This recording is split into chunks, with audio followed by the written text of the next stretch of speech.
ओम शांति। आज बाबा के 26 तारीख के महावाक्य हैं। बाबा ने आज कहा, मीठे बच्चे, टीचर विदेही है, इसलिए याद की मेहनत करनी है।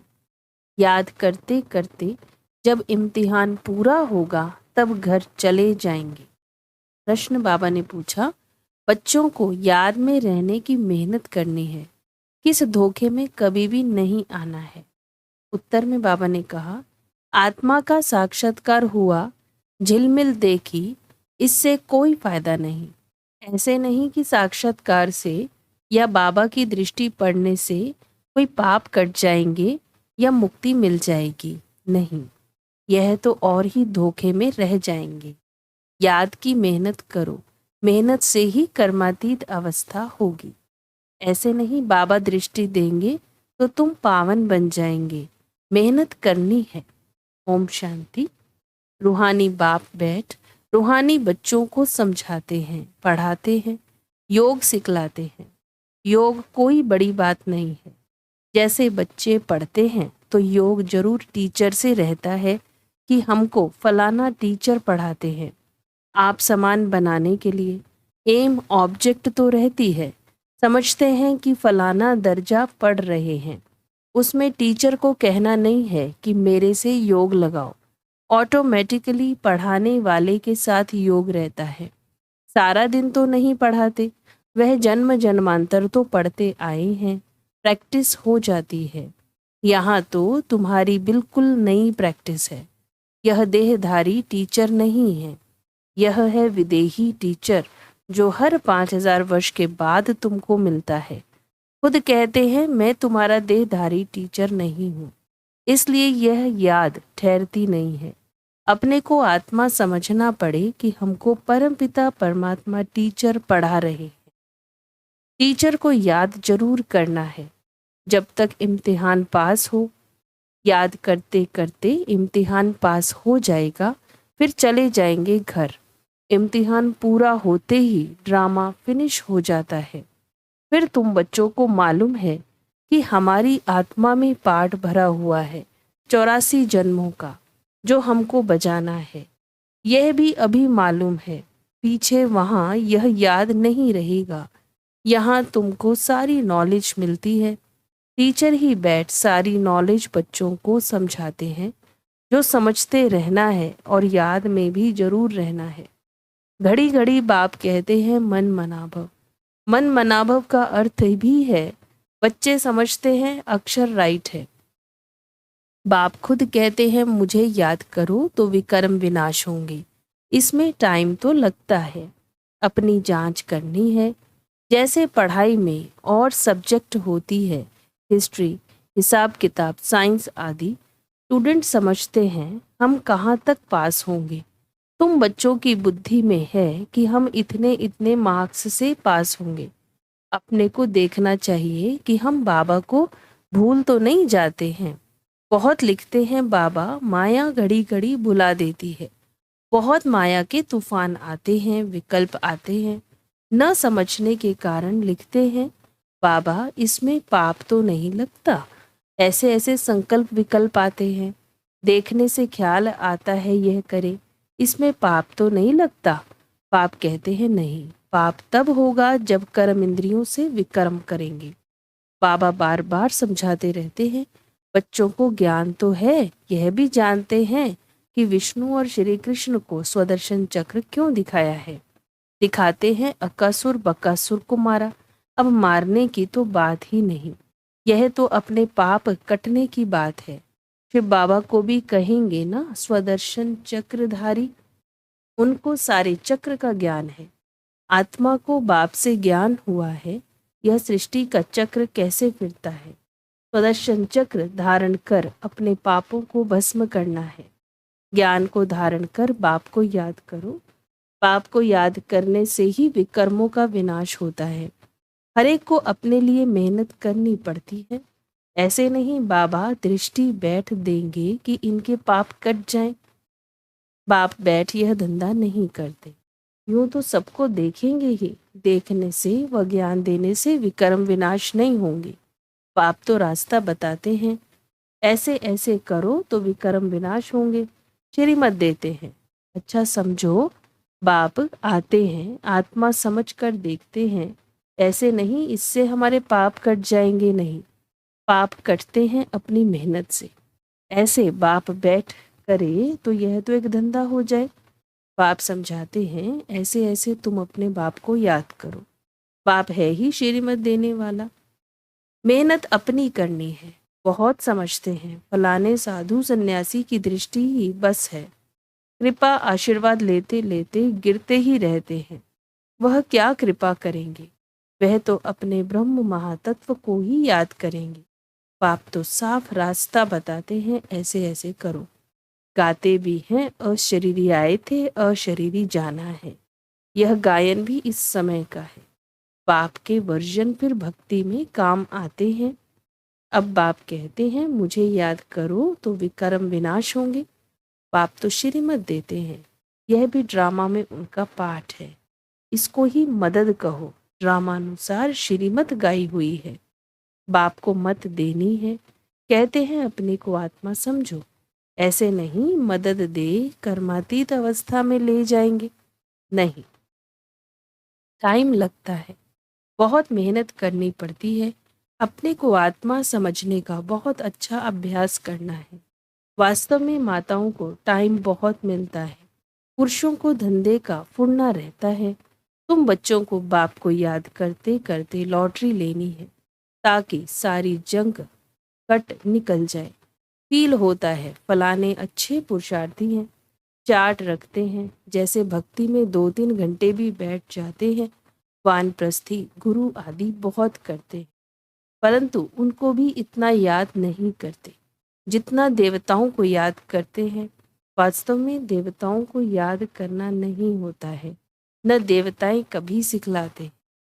तुम बच्चों के लिए कोई नई बात नहीं है और न लाखों वर्ष की कोई बात है। बाप तो आते ही हैं तब जब स्थापना और विनाश का कार्य होता है। बच्चे जानते हैं यह विनाश तो कल्प कल्प होता है, कल पहले भी हुआ था। तुम लिखते भी रहते हो 5000 वर्ष पहले भी यह हुआ था।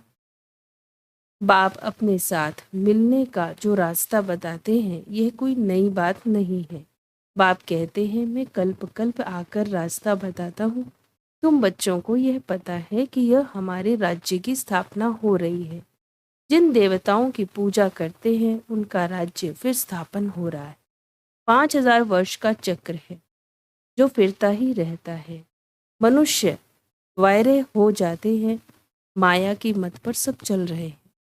रावण को क्यों जलाते, अर्थ कुछ नहीं जानते। तुम्हारा नाम ही है स्वदर्शन चक्रधारी। एम ऑब्जेक्ट यह खड़ी है। जो बाबा में ज्ञान है वह आत्मा को दिया है। जब ड्रामा का चक्र पूरा होता है तब ही बाप आकर नॉलेज देते हैं। बाप ही आकर यह कर्म सिखलाते हैं। फिर वाम मार्ग में जाने से ही रात शुरू हो जाती है। फिर हम नीचे उतरते ही आते हैं। सुख कम होता जाता है। तुम्हारी बुद्धि में ज्यों का त्यों सारा चक्र है, जैसे बाप की बुद्धि में है। बाकी तुमको पावन बनने के लिए मेहनत करनी पड़ती है। बुलाते भी इसलिए हैं कि बाबा हम पतितों को आकर पावन बनाओ। फिर नॉलेज भी चाहिए। मनुष्य से देवता बनना है। बाप आते हैं बच्चों को राजयोग सिखलाने, दूसरे कोई को सिखाने आएगा भी नहीं। पतित पावन बाप को बुलाते हैं, बाबा हमको आकर पावन बनाओ। अब तुम पुण्य आत्मा बन रहे हो। वर्ल्ड की हिस्ट्री ज्योग्राफी फिर रिपीट हो रही है। कितनी गुह्य बातें। मनुष्य न आत्मा को न परमात्मा को जानते हैं। आत्मा जो है जैसी है, जैसा उनका पाठ है वह भी बाप ही बतलाते हैं। वंडर है छोटी आत्मा में क्या क्या पाठ भरा हुआ है। सुनते ही रोमांच खड़े हो जाते। कोई को आत्मा का साक्षात्कार होता है। आत्माओं की झिलमिल दिखाई देती है, परंतु उनसे फायदा ही क्या। यहाँ तो योग लगाना है। मनुष्य समझते हैं साक्षात्कार हुआ, मुक्ति पाई, पाप भस्म हो गया। यह तो और ही धोखे में रह जाते हैं। बाप तो हर बात समझाते रहते हैं। कहते हैं तुमको गुह्य बातें सुनाता हूँ। तुम्हारी बुद्धि में सारी चक्र का ज्ञान है। बस बाबा को, चक्र को याद करना है, टीचर को भी याद करना है, नॉलेज को भी याद करना है। याद करते करते ड्रामानुसार कर्मातीत अवस्था को पालेंगे। जैसे अशरीरी आए वैसे ही जाना है। तुम दैवी संस्कार ले जाते हो, वहां कोई नॉलेज नहीं। इसको कहा जाता है सहज याद। योग अक्षर से मनुष्य मूझ जाते हैं, वह है हठ योगी। सहज योग तो बाप सिखलाते हैं। आगे सुनते थे, गीता के भगवान ने सहज योग सिखाया था, परंतु उनको जानते नहीं। 100% मिसअंडरस्टैंड कर दी है, जिससे मनुष्य पतित बन पड़े हैं। अनेक मतें हैं। जो गृहस्थ व्यवहार में रहते हैं उन्हों के लिए ही यह गीता शास्त्र है। तुम हो प्रवृत्ति मार्ग वाले। पहले तुम्हारा पवित्र प्रवृत्ति मार्ग था, अब अपवित्र बन पड़ा है, अब फिर पवित्र बनना है। बाप तो एवर प्योर है, वह आते ही हैं श्रीमत देने। बाप कहते हैं इस समय सब तमो प्रधान बन पड़े हैं, पहले सतो प्रधान थे। जैसे हम भी पहले सतो प्रधान थे, फिर तमो प्रधान बने। जो भी आते हैं पोप आदि पहले सतो प्रधान होते हैं, फिर एडिशन होते होते सारा झाड़ तमो प्रधान हो जाता है। अभी तो जड़ जड़ीभूत अवस्था में है। तुम बच्चे समझते हो हम ही सतो प्रधान थे, फिर नंबरवार तमो प्रधान बने हैं, फिर सतो प्रधान बनना है। नंबरवार ही बनते जाएंगे ड्रामा अनुसार। डिटेल तो बहुत है। जैसे बीज है, उनको पता है कैसे झाड़ निकलता है। इस मनुष्य सृष्टि झाड़ का राज बाप ही बताते हैं। बागवान भी वही है, जानते हैं हमारा बाग कैसा अच्छा था। बाप को तो नॉलेज है ना, कितना फर्स्ट क्लास खुदाई बगीचा था। अभी तो शैतानी बगीचा है। शैतान कहा जाता है रावण राज्य को, जहां तहां मारा मारी लगी हुई है। अभी बाकी जो एटॉमिक बॉम्ब्स रहे हुए हैं वह भी तैयार करके बैठे हैं। सब समझते हैं यह कोई रखने की चीज नहीं, इनसे विनाश होना है जरूर। अगर विनाश न हो तो सतयुग कैसे आएगा? यह तो बिल्कुल साफ है। भल दिखाते हैं। महाभारी महाभारत लड़ाई लगी, 5 पांडव बचे, वह भी गल मरे, परंतु रिजल्ट कुछ भी नहीं। यह भी ड्रामा बना हुआ है जो बाप बैठ समझाते हैं। भारत को ही लूटा, अब फिर रिटर्न दे रहे हैं, पिछाड़ी तक देते रहेंगे। यह भी तुम जानते हो विनाश में सब कुछ खत्म हो जाएगा। जब हमारा राज्य था तो दूसरा कोई का राज्य नहीं था। History must repeat. भारत फिर हेवन बनेगा, लक्ष्मी नारायण का राज्य होगा और कोई खंड वहां नाम नहीं। अब है कलयुग का अंत, फिर इन लक्ष्मी नारायण का राज्य आएगा। हम फिर से यह बनते हैं। बाप कहते हैं मैं आया हूँ राजयोग सिखलाने। कल्प कल्प अनेक बार तुम मालिक बने हो। इन्हों की सारे विश्व में राजधानी थी, बड़े अक्लमंद थे। वहां उन्हों को वजीर आदि से राय लेने की जरूरत नहीं। यह ड्रामा बना हुआ है, फिर रिपीट होगा। श्री कृष्ण के मंदिर को कहते हैं सुखधाम। शिव बाबा आकर सुखधाम स्थापन करते हैं। वह खुद कहते हैं क्राइस्ट से 3000 वर्ष पहले भारत स्वर्ग था। पहले एक धर्म था, फिर दूसरे धर्म आए। बच्चों को वंडर खाना चाहिए। बाबा हमको बादशाही कैसे देते हैं? बाप आकर भक्ति का फल देते हैं। कितना सहज है, परंतु समझेंगे वही जिन्होंने कल्प पहले समझा होगा, नंबरवार पुरुषार्थ अनुसार। अच्छा मीठे मीठे सिक्के लदे बच्चों प्रति माता पिता बाप दादा का याद प्यार और गुड मॉर्निंग। रूहानी बाप की रूहानी बच्चों को नमस्ते। हम रूहानी बच्चों की रूहानी बाप दादा को याद प्यार गुड मॉर्निंग, नमस्ते नमस्ते नमस्ते। धारणा के लिए मुख्य सार है स्वदर्शन चक्र को धारण कर अपने पापों को भस्म करना है। संभाल करो कर्म इंद्रियों से कोई भी पाप कर्म ना हो। कर्मातीत बनने की स्वयं मेहनत करो। साक्षात्कार की आश नहीं रखनी है। साक्षात्कार करने से मुक्ति नहीं मिलती, पाप नहीं कटते, साक्षात्कार से फायदा नहीं।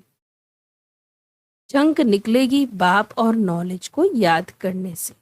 वरदान है, चेहरे द्वारा सर्वश्रेष्ठ प्राप्तियों का अनुभव कराने वाले सर्व प्राप्ति संपन्न भव। संगम युग पर आप ब्राह्मण आत्माओं को वरदान है, सर्व प्राप्ति संपन्न भव। ऐसी वरदानी आत्मा को मेहनत नहीं करनी पड़ती। उनके चेहरे की चमक बताती है कि इन्होंने कुछ पाया है। यह प्राप्ति स्वरूप आत्माएं हैं। कोई कोई बच्चों के चेहरे को देख लोग कहते हैं कि ऊंची मंजिल है, इन्होंने त्याग बहुत ऊंचा किया है।